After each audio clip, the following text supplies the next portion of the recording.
First question में हमारे पास जो टॉपिक है वो है सिमेट्रिक और स्क्यू सिमेट्रिक का।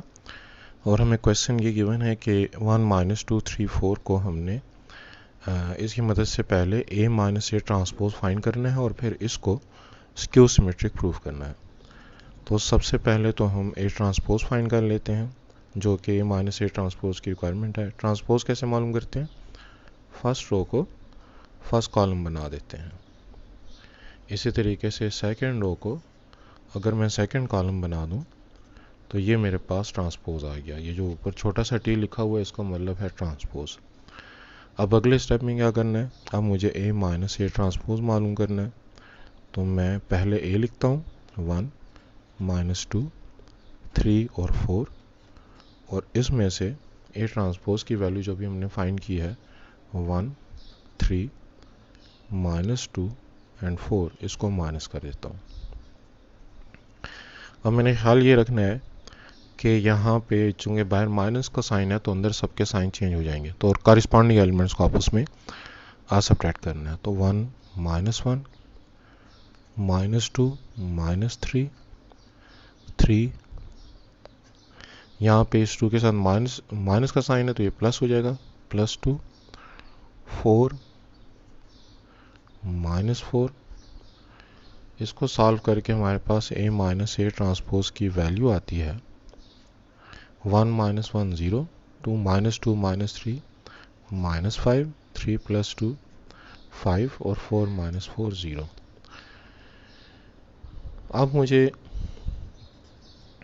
इस मैट्रिक्स को चूंकि स्क्यू सिमेट्रिक प्रूफ करना है तो पहला काम तो मैं ये करूँगा कि मैं इसका ट्रांसपोज लेता हूँ, और ट्रांसपोज लेने में फर्स्ट रो को फर्स्ट कॉलम बना देना है, सेकंड रो को सेकंड कॉलम बना देना है। और ट्रांसपोज लेने के बाद चूंकि यहाँ पे स्क्यू का लफ्ज़ भी मौजूद है, लिहाजा मुझे एक स्टेप और करना है। अगर ये सिमेट्रिक का क्वेश्चन होता तो यहाँ पे आके हमारी क्वेश्चन के स्टेप्स ख़त्म हो जाते, लेकिन चूंकि मुझे इसको प्रूव करना है स्क्यू सिमेट्रिक, तो हम इसमें एक एडिशनल स्टेप करेंगे, और वो एडिशनल स्टेप ये है कि मैं -1 को कॉमन ले लूँगा। जब मैं -1 को कॉमन लूँगा तो अंदर साइन चेंज हो जाएंगे, ये 0 तो 0 ही रहेगा, ये जो 5 है ये -5 हो गया, -5 प्लस 5 हो गया, और ये 0 जो है ये 0 ही रहा। अब अगर मैं इसको अपने ओरिजिनल मैट्रिक्स के साथ कंपेयर करूं तो 0 -5 5 0 0 -5 5 0, हमारा जो मैट्रिक्स था ओरिजिनल वो उसके बराबर आ गया। और डेफिनेशन भी यही है कि अगर आपके पास बी ट्रांसपोज माइनस बी के बराबर आता है तो वो स्क्यू सिमेट्रिक होता है।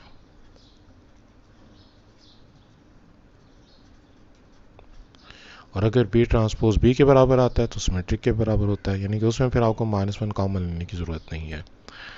तो इस हिसाब से जो हम प्रूफ करना चाहते थे वो प्रूफ हो गया।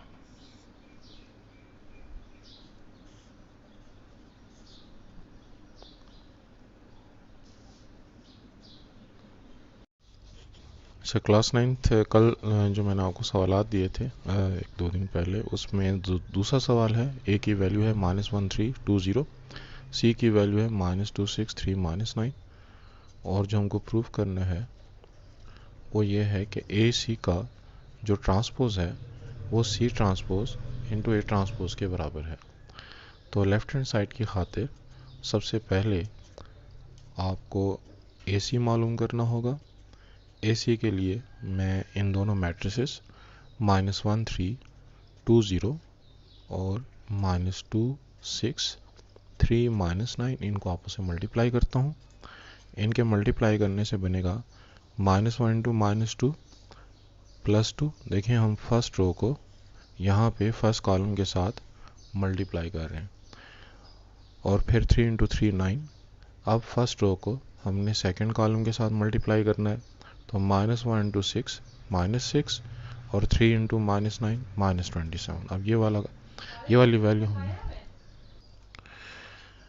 इस तरीके से, अब जब हम सेकंड रो के साथ मल्टीप्लाई करेंगे तो आंसर सेकंड रो में लिखेंगे 2 into -2, second row is first column, -4, और 0 into 3 is 0, second row is second column, 2 into 6 12, और 0 इंटू -9 0।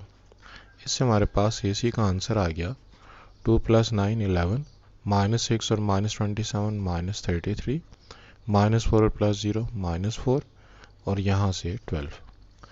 अब AC का जब हम ट्रांसपोज लेंगे तो ट्रांसपोज लेने का क्या तरीका होता है, फर्स्ट रो को फर्स्ट कॉलम बना देना, सेकंड रो को सेकंड कॉलम बना देना, ये हमारे पास ट्रांसपोज आ गया। तो ये हमारे पास लेफ्ट हैंड साइड का आंसर आ गया। राइट साइड के लिए जो वैल्यू हमको चाहिए वो है C transpose into A transpose. इसमें ये ध्यान में रखें कि ऑर्डर जो है वो चेंज हो जाता है कि C पहले आ गया, A बाद में आ गया। तो हम C ट्रांसपोज जब निकालेंगे तो मैं अगर उसको डायरेक्ट लिखूं तो C ट्रांसपोज मेरे पास होगा -2 6, फर्स्ट रो को फर्स्ट कॉलम, सेकंड रो को सेकंड कॉलम, और A ट्रांसपोज अगर लिखूं तो फर्स्ट रो को फर्स्ट कॉलम यानी कि -1 3 और सेकंड रो 2 0 को सेकंड कॉलम 2 0। अब हम इन दोनों को मल्टीप्लाई करते हैं। अब हमारे जो मल्टीप्लाई करने का तरीका है first row with first column, तो ये बनेगा -2 into -1 +2, 3 into 3 9। Now first row with second column, -2 into 2 -4, 3 into 0 0। Second row with first column 6 into -1 -6, -9 into 3 -27। Second row is second column 6 into 2 12, -9 to 0 0। 2 + 9 हमारे पास 11 आ जाएगा, -4 + 0 -4, -6 और -27 मिलकर -33 और 12 -0 0। तो अब हम देख सकते हैं कि जो दोनों आंसर्स हैं लेफ्ट साइड राइट साइड के आपस में मैच कर रहे हैं। तो therefore left hand side is equal to right hand side.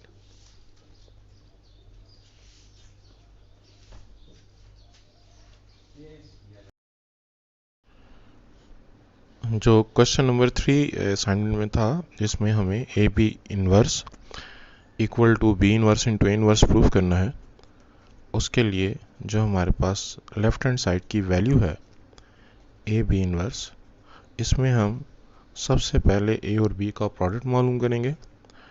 तो 1 2 4 और 6, इसको मैंने मल्टीप्लाई करना है 3 -1 2 और -2 के साथ। तो पहले हम इन दोनों का प्रोडक्ट मालूम करेंगे, बाद में इन्वर्स मालूम करेंगे, और राइट साइड के लिए पहले इन्वर्स मालूम करेंगे और बाद में प्रोडक्ट। तो इसका प्रोडक्ट जो है वो फर्स्ट रो को हम फर्स्ट कॉलम से मल्टीप्लाई करते हैं दूसरे मैट्रिक्स के, तो 1 3 are 3, 2 2 are 4। अब फर्स्ट रो को सेकंड कॉलम के साथ 1 इंटू -1 -1, 2 इंटू -2 -4। अब सेकंड रो को फर्स्ट कॉलम के साथ 4 time 3 is 12, 6 time 2 is 12।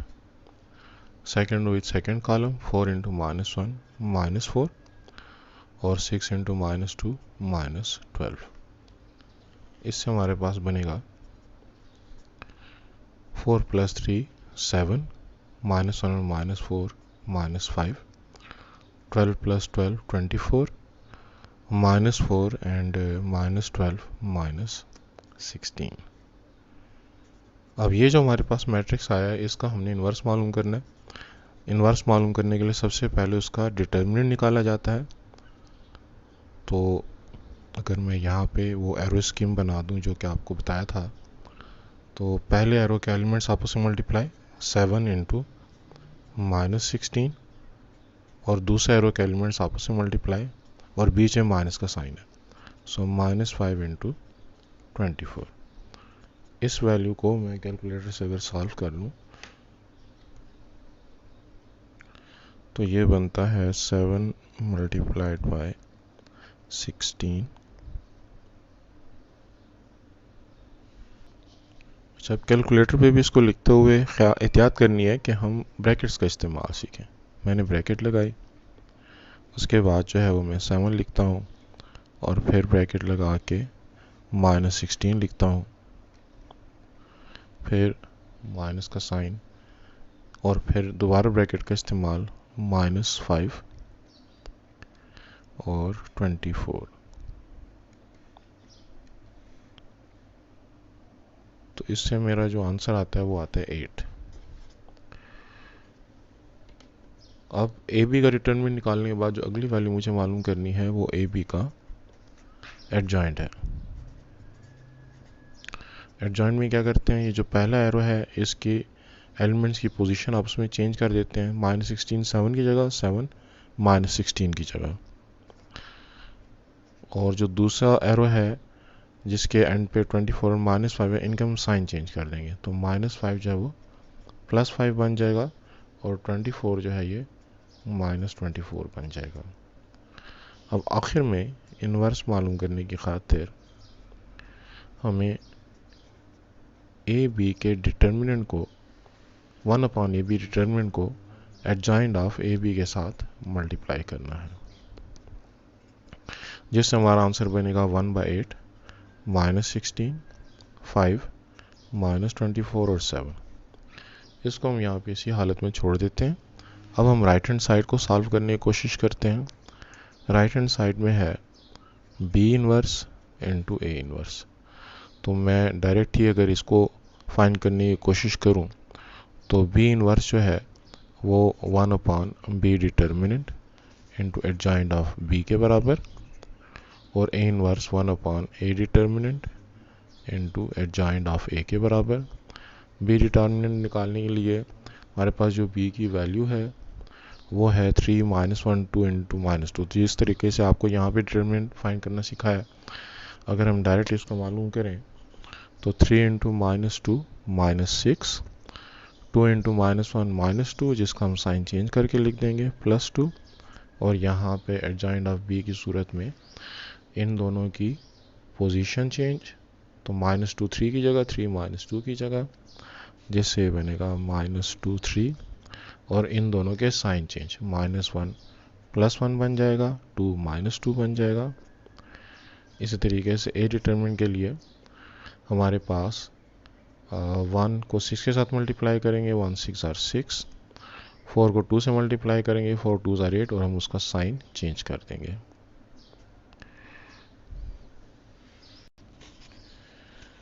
4 2 are 8। तो यहाँ पे मल्टीप्लाई करते हुए एहतियात करनी है, और अगर गलती इतनी अच्छी प्रैक्टिस ना हो तो अलग करके उसके बाद मल्टीप्लाई करें। तो ये मेरे पास ये डिटरमिनेंट की वैल्यू आ गई। अब जब मैं एडजॉइंट ऑफ ए की वैल्यू निकालूंगा तो मेरे पास जो ये 6 और 1 है, इनकी मैं पोजीशन चेंज कर देता हूँ।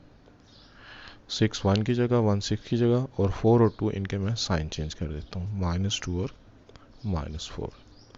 इससे मेरे पास क्या बनेगा, यहाँ पे -6 + 2 से -4, और यहाँ पे 6 -2 से मेरे पास जो आया है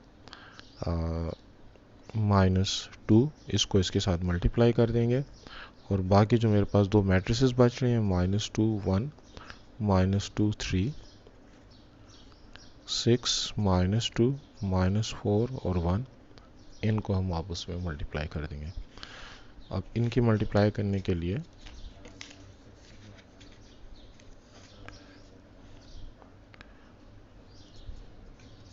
-4 इंटू -2 8, मल्टीप्लाई करने के लिए -2 इंटू 6 -12, 1 इंटू -4 -4। फर्स्ट रो को फर्स्ट कॉलम से मल्टीप्लाई कर दिया, अब फर्स्ट रो को सेकंड कॉलम से मल्टीप्लाई करना, -2 इंटू -2 +4, 1 इंटू 1 1। अब सेकंड रो से मल्टीप्लाई करेंगे तो -2 इंटू 6 -12, 3 इंटू -4, ये भी -12। Second row second column, -2 into -2 +4, 3 into 1 3। तो इसके सिंप्लीफिकेशन से हमारे पास आया -12 and -4 -16, 4 + 1 5, -12 और -12 -24, और 4 + 3 7।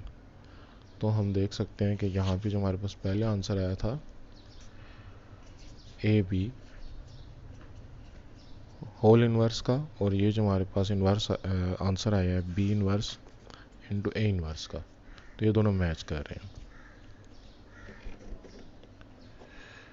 इसको हम रिजल्ट 2 कह देते हैं। तो therefore from 1 and 2 left hand side is equal to right hand side.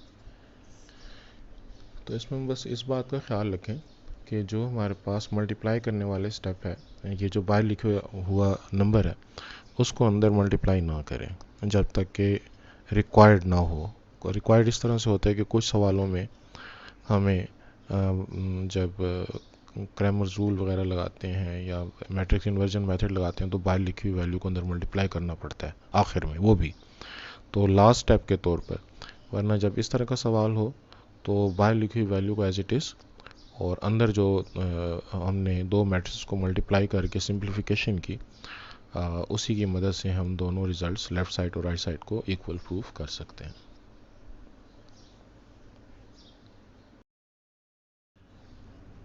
हमारे पास जो नेक्स्ट क्वेश्चन है वो क्रैमर्स रूल और मैट्रिक्स इन्वर्जन मेथड से मुतालिक है। यहाँ पे एक इक्वेशन गिवन है, जिस तरह के हमें एक्सरसाइज जो चैप्टर 1 की लास्ट एक्सरसाइज है उसमें मुख्तलिफ वर्ड्स प्रॉब्लम गिवन है। तो इसमें सबसे पहले तो हम इक्वेशन बनाते हैं गिवन इंफॉर्मेशन की बुनियाद पे कि sum of two numbers is 18। तो let the numbers be x and y। अब इन दोनों का सम जो हमको गिवन है वो है x plus y is equal to 18। ये हमारी फर्स्ट इक्वेशन हो गई। और दूसरी जो इन्फॉर्मेशन हमको गिवन है वो है कि one number is two more than the other. तो x जो है वो y से टू मोर है। टू मोर का मतलब प्लस करना है, अगर टू टाइम्स होता तो हम मल्टीप्लाई करते। तो यहाँ पे जो वर्ड है उसको गौर से समझना है। मोर प्लस करें, टाइम्स हो, टू टाइम्स हो तो फिर टू से मल्टीप्लाई करें। ये हमारी क्वेश्चन नंबर 2 हो गई। तो पहले तो हम इसको स्टैंडर्ड फॉर्म में लिखते हैं। एक्स वाई को मैं दूसरी तरफ लेकर जाता हूँ, प्लस वाई से माइनस वाई हो जाएगा। और अब जो है हमारे पास इक्वेशन 1 और 2 है उसको मैं साथ साथ लिख के और इसका जो हमारे पास मैट्रिक्स फॉर्म है वो लिखता हूँ। मैट्रिक्स फॉर्म में हमने यूँ करना है कि इनके कोफिशिएंट्स लिख देना। एक्स का कोफिशिएंट यहाँ पे 1 है, यहाँ पे वाई का कोफिशिएंट -1 है, नीचे एक्स का कोफिशिएंट 1, यहाँ पे वाई का कोफिशिएंट +1। इसके बाद मुझे यहाँ पे दूसरे मैट्रिक्स के तौर पर एक्स वाई लिखना है और राइट साइड पर मेरे पास ये जो 2 और 18 है मैं इसको लिख देता हूँ। अब हमारा ये जो पहला मैट्रिक्स है इसको हम ए सपोज कर लेते हैं, दूसरा मैट्रिक्स जो है इसको हम एक्स सपोज कर लेते हैं और राइट साइड वाला जो मैट्रिक्स है इसको हम बी सपोज कर लेते हैं। तो इससे हमारे पास जो एक्स की वैल्यू आएगी वो हमारे पास आएगी x is equal to A inverse into B.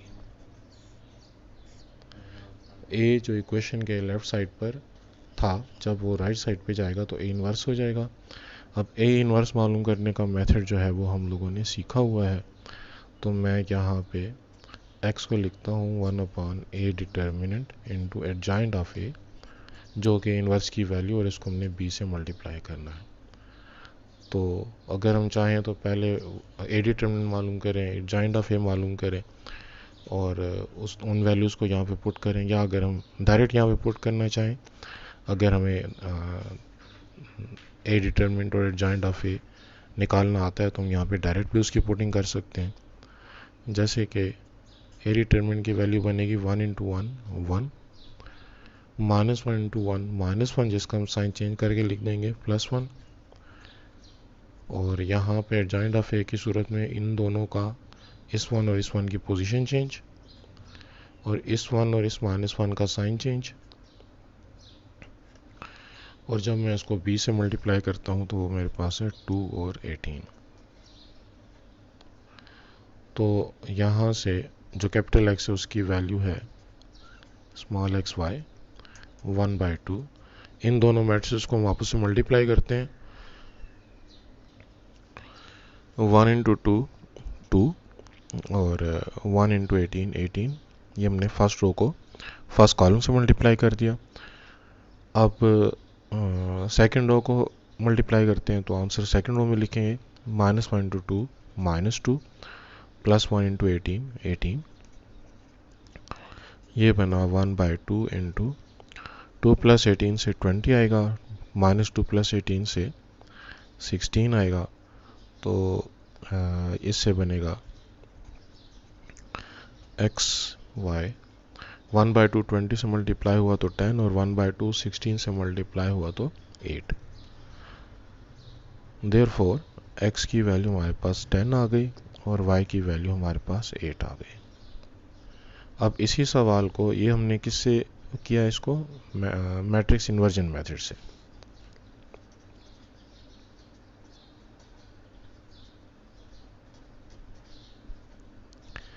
अब इसी क्वेश्चन को अगर हमें सॉल्व करना है क्रैमर्स रूल के ज़रिए से, तो हम इसी डाटा को इस्तेमाल करेंगे। उसमें थोड़ा सा चेंज ये होगा कि x की वैल्यू को फाइंड करते हुए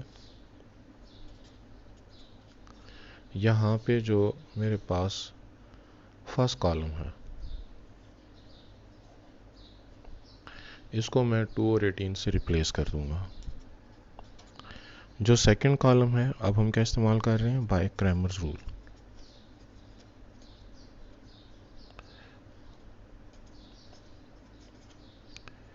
तो पहले कॉलम को हमने 2 और 18 से रिप्लेस कर दिया। जो सेकंड कॉलम है -1 एंड 1 ये एज इट इज रहेगा, और इसको हमने डिवाइड कर देना है ए डिटरमिनेंट की वैल्यू पे। ए डिटरमिनेंट की वैल्यू हमने यहाँ पे निकाली हुई है 1 × 1 1 + 1 विच इज़ 2। इसको अगर मैं सॉल्व करूँ तो 2 को 1 के साथ मल्टीप्लाई करना है, 2 × 1 2, फिर 18 को -1 से मल्टीप्लाई करना है जो कि -18 बनेगा, और हम इसका साइन चेंज कर देंगे।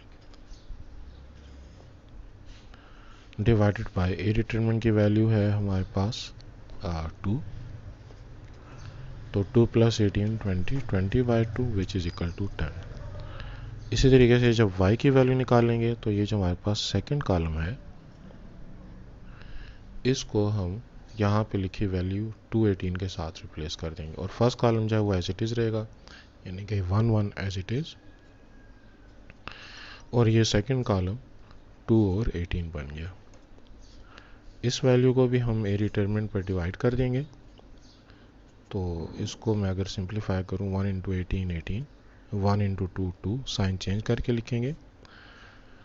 तो पहले एरो के एलिमेंट्स को जब मल्टीप्लाई करते हैं और उसके बाद दूसरे एरो के एलिमेंट्स को जब आपसे मल्टीप्लाई करते हैं तो बीच में माइनस का साइन है, और ए डिटरमिनेंट की वैल्यू हमारे पास क्या है वो हमने यहाँ पे निकाली हुई है। ए डिटरमिनेंट की वैल्यू हमारे पास 2, तो मैं यहाँ पे 2 लिख देता हूँ, और 18 - 2 से मेरे पास आ गया 16 16 divide by 2 which is equal to 8।